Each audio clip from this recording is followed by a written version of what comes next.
नमस्ते बच्चों, आज हम 6th क्लास में 9वां पार्ट का पार्ट नंबर 3 यानी भाग 3 पढ़ाएंगे। Ticket album. लेखक है सुंदरा रामास्वामी और शब्दार्थ की हम बात कर ले बच्चों तो पालतू यानी बेकार, बटोरे यानी इकट्ठे किए, सहसा का मतलब होता है अचानक, कूड़ा यानी नीचे, चालबाजी यानी चालाकी, अक्षर यानी बार बार, चिड़चिड़ापन यानी परेशान या परेशानी, टटोलने लगा का मतलब छूकर देखा, अचानक का मतलब यकायक, नीचे खोसना का मतलब अंदर रखना। हमने 2 पार्ट इसके पढ़ लिए हैं और तीसरा पार्ट हम आपको बता दें कि राजप्पा और नागप्पा ये 2 थे, इन्होंने टिकट का एल्बम बनाया था। राजप्पा को लगा अपने एल्बम के बारे में बातें करना फालतू है, क्योंकि लोग उसके एल्बम को ज़्यादा देखने लगे। उसने कितनी मेहनत और लगन से टिकटें बटोरी, सिंगापुर से आए। इस एक पार्सल ने नागराजन को एक ही दिन में मशहूर कर दिया। दोनों में कितना अंतर है, ये लड़की क्या समझेंगे। राजप्पा मन ही मन कूद रहा था, स्कूल जाना अब उसको अच्छा नहीं लग रहा था, स्कूल जाना उसको खल रहा था और लड़कों के सामने स्कूल जाने पर उसको क्या आ रही थी, शर्म आ रही थी। रात आमतौर पर शनिवार और रविवार को टिकट की खोज में लगा रहता, परंतु अब घर घुसा ही रह गया, यानी अब बाहर दिखता ही नहीं है। कई दिनों से कई बार एल्बम पलटता रहता था, लेट हो जाता, सहसा जाने क्या सोचकर उठता, ट्रंक खोलकर वापस एल्बम निकालता और एक बार पूरा देखता। उसे एल्बम से चिढ़ होने लगी थी। उसको लगा कि किसी बच्चे ने कह दिया कि इसका एल्बम तो वाकई कूड़ा है, तो उसको अब वो कूड़ा ही लगने लगा। सिंगापुर से एल्बम ने नागराज को इतना मशहूर कर दिया था कि शनिवार इतवार को भी वो टिकटों की खोज में लगा रहता। उसका मन नहीं लग रहा था, स्कूल जाने का मन नहीं कर रहा था, घर में ही कूड़ा सा रहता था। उस दिन शाम उसने तय कर लिया कि वह नागराजन के घर गया। अब कोई कितना भी अपमान क्यों निकाले, नागराजन के साथ हाथ अचानक एक एल्बम पर लगा, बस यही ना। यहाँ क्या जाने टिकट कैसे जमा किए जाते, एक एक टिकट की कीमत होती है, वह भला क्या जाने। सोचता होगा टिकट जितना बड़ा होगा उतनी उसकी ज़्यादा कीमत होगी, या फिर सोचता होगा कि बड़े देश का टिकट कीमती होता होगा, वह भला क्या समझे। उसके बाद जितने भी फालतू टिकट है उसे टरका कर उससे अच्छा झाड़ लेगा। कितनों को यूं ही उल्लू बनाया, कितनी चालबाजी दिखानी पड़ी। नागराजन भला किस खेत की मूली है। यानी कहने का मतलब है राजप्पा ने जैसे ही हालांकि पहले राजप्पा ने सोच रखा था कि वह उस दिन शाम को नागप्पा के घर जा पहुंचा और मन में नहीं सोच रहा था कि अब और अपमान नहीं सहेगा। नागराजन के पास एक सुंदर एल्बम भी तो है, वह जाने एक एक टिकट की कीमत क्या होगी।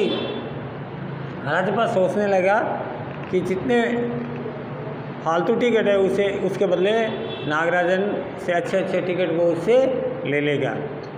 राजप्पा ने ऐसे ही कितनों को उल्लू बनाया, इसलिए वह नागराजन के साथ यही करना चाहता है। राजप्पा ने ये तय किया कि वो नागराजन के साथ चालबाजी करके उसके अच्छे टिकटों को छीन लेगा या झाड़ लेगा या अपने पक्ष में कर लेगा।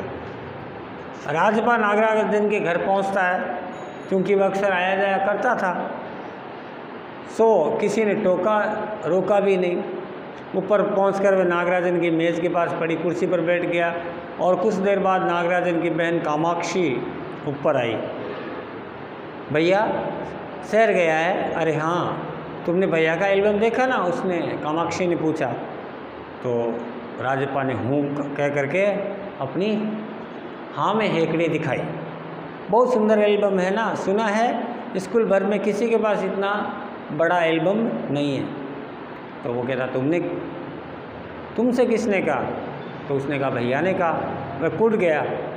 बड़े से क्या मतलब हुआ, आकार से बड़ा एल्बम यदि हो गया तो क्या बड़ा हो गया क्या? उसको ऐसा लग रहा था कि उसकी चिड़चिड़ाहट साफ दिखाई दे रही थी। कामाक्षी कुछ देर वहीं रही, फिर नीचे चली गई। राज्यपाल मेज पर बिखरी किताबों को टटोलने लगा। अचानक उसका हाथ दराज के ताले से टकरा गया। उसने ताले को खींचकर देखा, बंद था। क्यों न उसे खोल कर देख लिया जाए कि मेज पर से उसने चाबी ढूंढ निकाली। सीढ़ियों के पास जाकर उसने एक बार झांक कर देखा, फिर जल्दी से दराज खोली। दराज में एल्बम ऊपर ही रखा हुआ था। पहला पृष्ठ खोला उसने, और जब पहला पृष्ठ खोला और उस वाक्यों को दोबारा दोहराने लगा, जिसके कारण उसका दिल तेज़ी से धड़क रहा था। एल्बम को झट कमीज के नीचे खोस लिया और दराज बंद कर ली। सीढ़ियाँ उतर करके घर की ओर भाग गया, यानी उसने इसका एल्बम चुरा लिया। घर जाकर सीधा पुस्तक की अलमारी के पास गया और पीछे की ओर एल्बम छिपा दिया। उसने आकर बाहर झांका। पूरा शरीर जैसे जलने लगा, गला सूख रहा था और चेहरा तमतमाने लगा। कहने का मतलब, जब उसने चोरी की तो उसका डर भी उसके अंदर था। अचानक नागराज की बहन कामाक्षी थोड़ी देर वहाँ खड़ी रही, फिर वो नीचे चली गई थी ना, तो मेज़ पर राजप्पा ने मेज़ पर किताबों को छूकर पलट कर देखने लगा और अचानक ही उसका हाथ है वो ताले से टकराया, दराज की ताले से। और ताला खोलने से पहले वो सीढ़ियों के नीचे झांक कर देखा तो कोई नहीं था। उसने तुरंत अलमारी खोल ली, एल्बम निकाला, पहला पेज खोला, उस पर वाक्य जो लिखे हुए थे वो पढ़ा और उसने घबराहट का अनुभव हुआ। और इसी घबराहट के कारण एल्बम को उसने अपने कमीज़ के नीचे छिपा लिया। दरवाज़ा बंद कर घर की ओर भाग गया और घर पहुंच करके किताबों की अलमारी के पीछे उसने एल्बम को छिपा दिया। उसे बाहर की तरफ देखा, लेकिन उसको ऐसा लगा कि किसी ने देख तो नहीं लिया है, लेकिन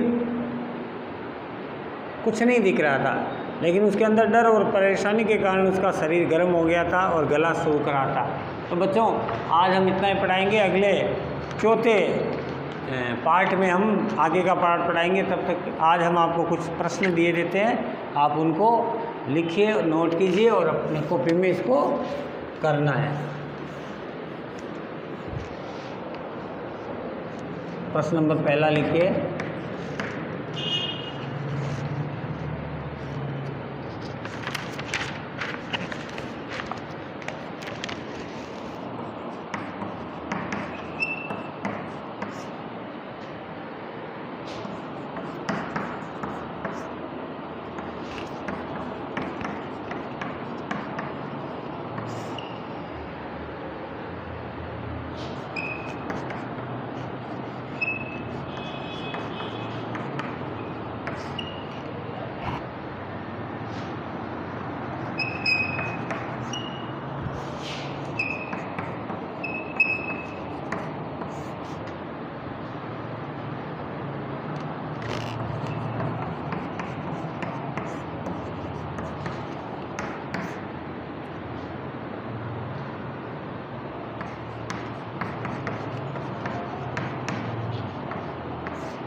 ये 3 प्रश्न हैं जो मैं रिपीट किए देता हूँ, आपको करना है। लड़कों द्वारा नागराजन के एल्बम को बढ़िया बताए जाने से राजपा को क्या लगा था। दूसरा प्रश्न है, सिंगापुर से आए पार्सल ने किसको मशहूर कर दिया। तीसरा प्रश्न है, अपने एल्बम के बारे में राजपा की राय में क्या परिवर्तन आया और आगे क्या लिखा है, कैसे परिवर्तन आया। ये तीनों प्रश्न आपको कॉपी में करना है। अगले चौथे पार्ट में आपसे फिर मिलेंगे, तब तक के लिए थैंक यू।